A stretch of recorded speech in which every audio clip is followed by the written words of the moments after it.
সৈয়দপুরে যুবকের ঝুলন্ত দেহ উদ্ধার, এলাকায় তীব্র চাঞ্চল্য।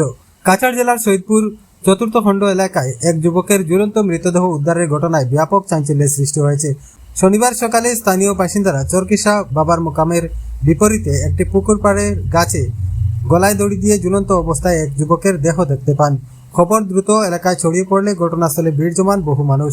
পরে স্থানীয়দের মাধ্যমে খবর পেয়ে পরিবারের সদস্যরা ঘটনাস্থলে পৌঁছে মৃত যুবককে আনোয়ার হোসেন লস্কর বলে শনাক্ত করেন।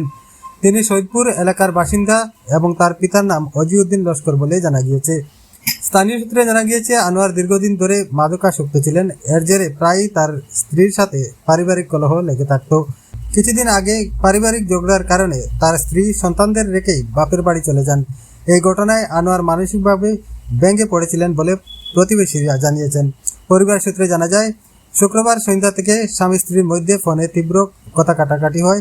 এরপর রাতের দিকে আনোয়ার বাড়ি থেকে বেরিয়ে যান এবং আর ফিরে আসেননি।